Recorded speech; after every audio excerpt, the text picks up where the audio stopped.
गिरफ्तारियां तो छोटी मोटी चीज़ें हैं, इंशाल्लाह हम इलेक्शन में लड़ेंगे। हमें इलेक्शन सिर्फ नहीं चाहिए, इलेक्शन फ्री एंड फेयर भी चाहिए। आप लोगों से नहीं मिल सकते, आपके लिए दो ही ऑप्शन है, या तो ये है कि हम 3 MPO के तहत आप गिरफ्तारी डालेंगे, आपको ले जाएंगे। नाज़रीन, इस वक्त मेरे साथ मौजूद हैं पाकिस्तान तहरीक इंसाफ के तर्जमान शुएब शाहीन साहब। इनसे जानते हैं कि गुज़श्ता रोज़ कोयटा में वर्कर्स कन्वेंशन करने जा रहे थे, लेकिन इनको एयरपोर्ट से बाहर नहीं जाने दिया गया। सर बताइएगा क्या वाक़या है, वो थोड़ा सा इसमें बताइएगा कि क्यों नहीं आपको जाने दिया गया। आप तो तर्जमान थे, पार्टी का कन्वेंशन था और इंतखाबी शेड्यूल भी गुज़श्ता रोज़ जारी हो चुका है, तो क्या कहेंगे? सरदार तैयब साहब, मैं जब कोयटा एयरपोर्ट पर पहुँचा तो नेचुरली वहाँ एक्सपेक्टेड यही था कि बहुत सारे हमारी जो लीडरशिप है वहाँ की, कोयटा की, वो आई हुई थी, और ILF के इंसाफ लार्ज फोरम के दोस्त भी आए हुए थे। उनके साथ हमने जुलूस की शक्ल में जाना था हरनाई। लेकिन जो ही मैं जहाज़ से बाहर निकला तो वो एडमिनिस्ट्रेशन, ACs वगैरह, SSPs वो आ गए। उन्होंने बहरहाल कहा कि जी आप नहीं जा सकते बाहर, आप लोगों से नहीं मिल सकते, आपके लिए दो ही ऑप्शन है, या तो ये है कि हम 3 MPO के तहत आप गिरफ्तारी डालेंगे, आपको ले जाएंगे। दूसरा ऑप्शन ये है कि आप वापस चले जाएँ। फिर हमारी टॉप लीडरशिप से बात हुई, लोकल लीडरशिप से बात हुई, तो फिर ये फ़ैसला हुआ कि ठीक है जी मैं वापस जाऊंगा। फिर पहले कराची का फ़ैसला हुआ, फिर वो बाई फोर्स उन्होंने फिर मुझे लाहौर भेज दिया। फिर लाहौर से कल मैं बाई रोड यहाँ आ गया।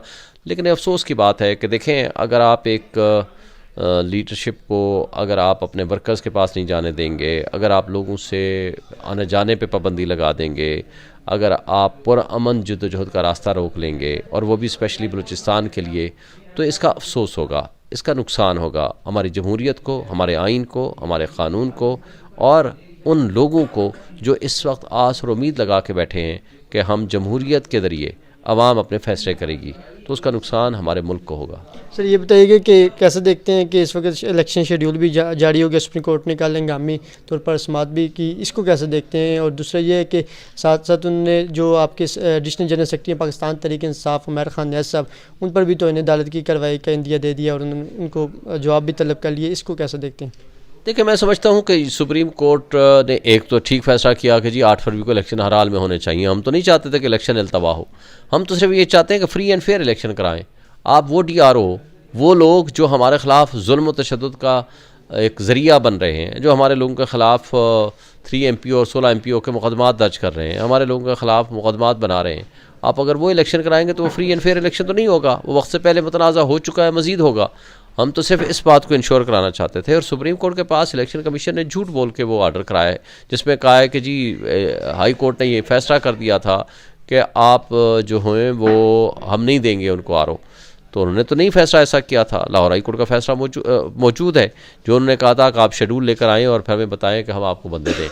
तो वो उन्होंने गलत बयानी से काम लिया। तो इस तरीके से उन्होंने फैसला किया। हम इंशाल्लाह सुप्रीम कोर्ट में जाएंगे और उनको ट्रू फैक्ट्स एंड पिक्चर सामने रखेंगे, और मैं होपफुल हूँ कि सुप्रीम कोर्ट इंशाल्लाह फ्री एंड फेयर इलेक्शन के लिए माहौल बनाएगा। सर ये बताइएगा कि चीफ इलेक्शन कमीशन ने गुज़श्ता रोज़ सहाफ़ियों से गैर रस्मी गुफ्तगू में कहा है कि वो level playing field Pakistan Tehreek Insaf को देंगे, और उनकी ख्वाहिश है कि तमाम लीडरशिप जो है वो जो इलेक्शन होंगे 2024 के, वो सब इसको तस्लीम करें और साफ़ और शफाफ हों। आपको लगता है कि अब जो RO DROs का जो आपका इख्तलाफ था आपकी पार्टी का, क्या इख्तलाफ अब भी है, या अब आप अपने मौक़िफ़ से पीछे हट गए? नहीं, हमारा ये इख्तलाफ आज भी है। सुप्रीम कोर्ट में हम जाएंगे और सुप्रीम कोर्ट को रिक्वेस्ट करेंगे कि ऐसे DRO और RO जो कि मुतासिब हैं, उनके ज़रिए इलेक्शन ना कराया जाए, आप जुडिशरी के लोगों के ज़रिए कराएं, आप इंडिपेंडेंट लोगों के ज़रिए कराएं, और जिनके ऊपर हमारे एतराज़ात हैं, जो इस करप्ट निज़ाम का हिस्सा हैं और जो हमारे बुनियादी इंसानी हुकूक को तहफ़्फ़ुज़ देने के बजाय उनको वायलेट कर रहे हैं, उनके ज़रिए अगर इलेक्शन होगा तो मुतनाज़ा होगा। हमें इलेक्शन सिर्फ नहीं चाहिए, इलेक्शन फ्री एंड फेयर भी चाहिए। सर कहा जा रहा है कि इमरान खान साहब को जो है वो जल्द अज जल्द जो है वो मुख्तलिफ़ केसों में सज़ा हो जाएगी, और क्या लगता है अगर सज़ा उनको होती है? और वकला की भी अब गिरफ़्तारियों का सिलसिला जारी, शरीफ ज़र मरवत साहब भी गिरफ़्तार हैं, 1 माह के लिए उनको नज़रबंद किया गया। तो बतौर वकील आप सीनियर लॉयर हैं, तो क्या आप इस हवाले से कोई तहरीक चलाएँगे, कोई इस हवाले से कोई मूवमेंट शुरू करेंगे कि वकला पर जो है जो वकला की जो गिरफ़्तारियाँ शुरू हो गई हैं या शुरू करने की कोशिशें की जा रही हैं, तो फिर आप लोग कैंपेन कैसे चलाएंगे? आप ख़ुद भी कैंडिडेट हैं, इधर से इलेक्शन भी लड़ेंगे, तो किस तरह मुहिम करेंगे, किस तरह लोगों में जाएंगे? देखिए, मैं समझता हूँ कि सबसे बड़ी बात है कि आज अदलिया के ऊपर बड़ी भारी जिम्मेदारी आयद होती है। जहाँ तक वकला का ताल्लुक़ है, वकला तंजीमें बिल्कुल एक्टिव हैं, और लाहौर हाई कोर्ट के प्रेसिडेंट से कल मेरी बात भी हुई है, बल्कि वो उनके साथ मैंने कल दोपहर का खाना खाया लाहौर में, उनके साथ बड़ी तफसील से मेरी डिस्कशन हुई है। इस्लामाबाद बार के हमारे जो सेक्रेटरी साहब हैं असद नवीद भट्टी साहब, उनके साथ भी तफसील से बात हुई है। इंशाल्लाह वकला के हुकूक़ के लिए भी वो खड़े हैं और हम मुल्क में फ्री एंड फेयर इलेक्शन के लिए सिर्फ not on behalf of A political party, हम वकला भी जो रोल अदा कर सकते हैं वो ज़रूर करेंगे। कोर कमेटी के आप मेंबर भी हैं, कोर कमेटी के क्या आम फैसले हुए हैं, ख़ासतौर पर जो सोशल मीडिया पर जो बैरून मुल्क में अदारों के ख़िलाफ़ जिस तरीके से अर्ज़सराई लोग करें, आज कोर कमेटी ने उससे अज़ार तल्क़ी भी किया, आप मेंबर भी हैं, तो इस हवाले से थोड़ा सा नाज़रीन को बताइएगा कि जो बैरून मुल्क लोग अशख़ास हैं या शख्सियात हैं जो कि अपने व्लॉगर्स में मुख्तलिफ़ डिजिटल प्लेटफॉर्म में अदारों के ख़िलाफ़ हैशटैग ये चीज़ें करी, इस हवाले से आपका कोर कमेटी का, वैसे तो हमने अलामिया पढ़ लिया, फिर आपका क्या मौक़िफ़ है? ऐसे लोगों से तरीक़े इंसाफ़ क्या अज़ार तल्क़ी करती है?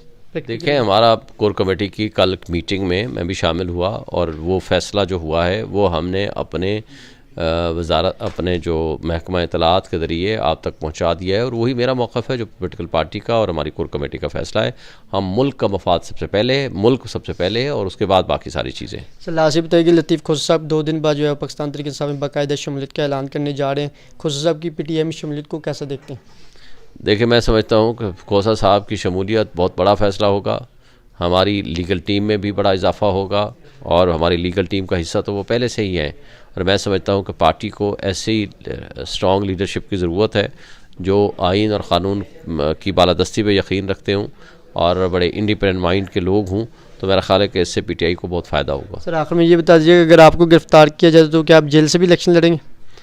जी, गिरफ़्तारियाँ तो छोटी बातें हैं, हम जब एक हक सच के लिए खड़े हैं, हम मुल्क में इंसाफ की बालादस्ती के लिए खड़े हैं, हम मुल्क में आइन और क़ानून की बालादस्ती के लिए जिद्दोजहद कर रहे हैं और हम अपने लीडर इमरान खान का मैसेज आवाम में पहुंचा रहे हैं, तो ये गिरफ़्तारियाँ तो छोटी मोटी चीज़ें हैं। इंशाल्लाह हम इलेक्शन भी लड़ेंगे, गिरफ़्तारियों से हम नहीं डरते, ना ही कल हम डरे हैं और कोई फ़र्क नहीं पड़ता हमें, हम अपनी जिद्दोजहद उसी तरह जारी रखे हुए हैं और जारी रखेंगे।